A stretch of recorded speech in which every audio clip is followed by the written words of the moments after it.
আসসালামু আলাইকুম সুপ্রিয় শিক্ষার্থীবৃন্দ। সায়েন্স একাডেমির পক্ষ থেকে আবার সবাইকে স্বাগতম জানাচ্ছি। তো আজকে আলোচনা করব সেন্টেন্স নিয়ে। সেন্টেন্স আসলে এমন একটা বিষয় গ্রামারের, যে সেন্টেন্সের যে কোনো অংশ যদি কোনো স্টুডেন্ট না জানে, সে গ্রামারের যে কোনো কাজ করতে পারবে না। যেমন ধরো, সে ন্যারেশন করতে পারবে না, আবার ধরো সে ভয়েস চেঞ্জ করতেছে, ভয়েস চেঞ্জ করতে পারবে না। অর্থাৎ তাকে গ্রামেটিক্যালের যে কোনো অংশে পারদর্শী হতে গেলে অবশ্যই তাকে সেন্টেন্স জানতে হবে। তো আজকে আমার আলোচ্য বিষয় হলো সেন্টেন্স। সেন্টেন্স শব্দের অর্থ বাক্য। সেন্টেন্স শব্দের অর্থ হলো বাক্য। আচ্ছা, তাহলে আজকে আলোচ্য বিষয় থাকবে হলো সেন্টেন্সের সংজ্ঞা, অর্থাৎ সেন্টেন্স কাকে বলে, সেন্টেন্স এর প্রকারভেদ, সেন্টেন্স চেনার উপায়, অর্থাৎ কি কি উপায় অবলম্বন করলে আমরা সেন্টেন্সটাকে চিনতে পারবো, সেই বিষয় নিয়ে আজকের আলোচনা থাকবে। হ্যাঁ, যা বলতেছিলাম, সেন্টেন্স এর সংজ্ঞা। সেন্টেন্স সেন্টেন্সের সংজ্ঞা হলো এক বা একাধিক ওয়ার্ড পাশাপাশি বসে যখন বক্তার মনের ভাব সম্পূর্ণরূপে প্রকাশ করে করে তখন তাকে সেন্টেন্স বলে। অর্থাৎ আমরা জানি এক বা একাধিক লেটার একখানে বসে কি তৈরি করে, একটি ওয়ার্ড। আর এক বা একাধিক ওয়ার্ড একখানে বসে তৈরি করবে হলো বাক্য। অর্থাৎ এক বা একাধিক ওয়ার্ড পাশাপাশি বসে যখন বক্তার মনের ভাব সম্পূর্ণরূপে প্রকাশ করে তখন তাকে সেন্টেন্স বলে। অবশ্যই সেন্টেন্স হতে গেলে তাকে বক্তার মনের ভাব সম্পূর্ণরূপে প্রকাশ করতে হবে। সেন্টেন্স পাঁচ প্রকার। সেন্টেন্স প্রধানত পাঁচ প্রকার, যথা এক হলো অ্যাসারেটিভ সেন্টেন্স, অর্থাৎ বিবৃতিমূলক বাক্য। যে বাক্য কোনো কিছুর বিবরণ দেয় তাকে আমরা বলতে পারি অ্যাসারেটিভ সেন্টেন্স। দুই নম্বর হলো ইন্টারোগেটিভ সেন্টেন্স। ইন্টারোগেটিভ সেন্টেন্স অর্থ প্রশ্নবোধক বাক্য। যে বাক্য দ্বারা আমরা কোনো কিছু প্রশ্ন করি, অর্থাৎ আমরা মাঝে মধ্যে বলি তোমার নাম কি, তোমার বাবার নাম কি, তুমি কোথায় থাকো, তুমি কি করো, তুমি কোন ক্লাসে পড়ো। এই কথাগুলো হলো ইন্টারোগেটিভ সেন্টেন্স, অর্থাৎ আমরা এই কথাগুলো দ্বারা কি করি, প্রশ্ন করি।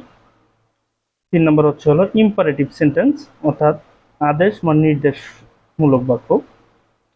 যখন কোনো কিছু আমরা আদেশ করি, কেউকে বলি এটা করো না, ওটা করো, এটা করলে ভালো হবে, ওটা করলে ভালো হবে, এই বাক্যগুলোকে আমরা বলবো হলো ইম্পারেটিভ সেন্টেন্স। এরপর অপটেটিভ সেন্টেন্স, ইচ্ছাসূচক বাক্য। অপটেটিভ সেন্টেন্স শব্দের অর্থ ইচ্ছাসূচক বাক্য। ইচ্ছাসূচক বাক্য কোনটা? ইচ্ছাসূচক বাক্য ওই সকল বাক্য যখন কোনো কিছু প্রার্থনা করি, ইচ্ছা করি, আল্লাহ তাআলার কাছে কোনো কিছু চাই, এটা হলো অপটেটিভ সেন্টেন্স। নাম্বার 5 হলো এক্সক্লামেটরি সেন্টেন্স, অর্থাৎ বিস্ময়সূচক বাক্য। যখন কোনো আনন্দ, বেদনা, হাসি, কান্না এই কথাগুলো আমরা প্রকাশ করি, তখন এই সকল সেন্টেন্সকে আমরা এক্সক্লামেটরি সেন্টেন্স বলতে পারি। এখন আমরা দেখবো হলো সেন্টেন্স চেনার উপায়। আমরা কি কি দেখলে বুঝবো যে এটা কোন সেন্টেন্স, অর্থাৎ একটা সেন্টেন্সকে আমরা আইডেন্টিফিকেশন করা শিখবো এখন। প্রথম হচ্ছে অ্যাসার্টিভ সেন্টেন্স। বাক্যটি সাবজেক্ট দ্বারা শুরু হবে। কি দ্বারা শুরু হবে? বাক্যের শুরুতে থাকবে সাবজেক্ট এবং শেষে থাকবে ফুল স্টপ। যদি কোনো বাক্যের শুরুতে সাবজেক্ট থাকে এবং শেষে কি থাকে, ফুল স্টপ, তাহলে এই বাক্যটাকে আমরা কি বলবো? অনায়াসে আমরা অ্যাসার্টিভ সেন্টেন্স বলতে পারি। এরপর হলো ইন্টারোগেটিভ সেন্টেন্স। ইন্টারোগেটিভ সেন্টেন্স আমরা কিভাবে চিনবো? ইন্টারোগেটিভ সেন্টেন্স চেনার উপায় হলো বাক্যের শেষে প্রশ্নবোধক চিহ্ন থাকবে, এই চিহ্নটা থাকবে। অর্থাৎ এই চিহ্নটাকে আমরা কি বলি? মূলত এই চিহ্নটাকে আমরা বলি হলো ইন্ট্রোগেশন চিহ্ন, অর্থাৎ প্রশ্নবোধক চিহ্ন। এই প্রশ্নবোধক চিহ্ন যদি কোনো বাক্যে থাকে তাহলে আমরা অনায়াসে বলতে পারবো এটা ইন্টারোগেটিভ সেন্টেন্স। এরপর হলো ইম্পারেটিভ সেন্টেন্স। যদি কোনো বাক্যে লেট, লেটস, প্লিজ, কাইন্ডলি বা মূল ভার্ব দ্বারা শুরু হয়, আমি আবারও বলছি, লেট, লেটস, প্লিজ, কাইন্ডলি বা মূল ভার্ব দ্বারা শুরু হলে আমরা ওই সকল সেন্টেন্সকে কি বলবো? Imperative sentence. এরপর আসা হলো অপটেটিভ সেন্টেন্স। যদি কোনো বাক্যে মে, মাইট দ্বারা শুরু হয় তাহলে এটাকে আমরা কি বলবো? Optative sentence. মে, মাইট দ্বারা শুরু হলে আমরা এই বাক্যকে বলতে পারবো অপটেটিভ সেন্টেন্স।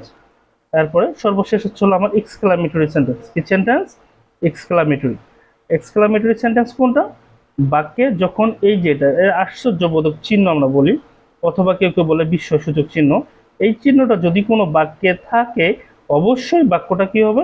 Exclamatory sentence. দেখো আমি এখানে কি করছি, আমি এখানে চারটা বাক্য লিখছি। দেখো তোমরা এখানে আমি চারটা বাক্য লিখছি। প্রথমে একটা বাক্য লিখছি, how are you. How are you অর্থ কি, তুমি কেমন আছো। হাউ আর ইউ এটা কোন সেন্টেন্স? আচ্ছা দেখো তো এখানে আমরা কি দেখতে পারবো।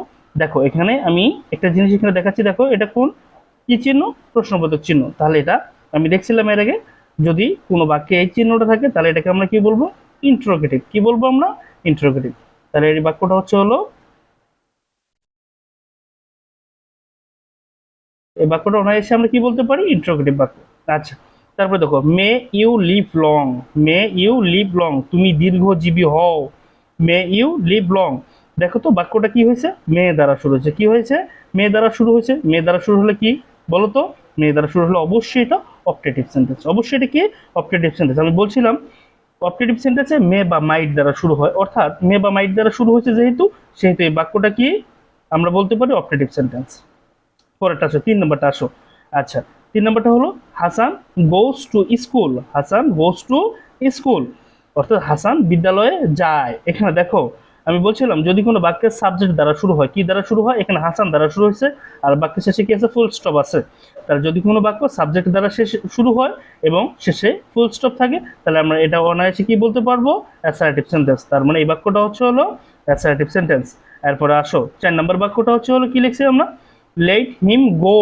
লেট হিম গো, তাকে যেতে দাও।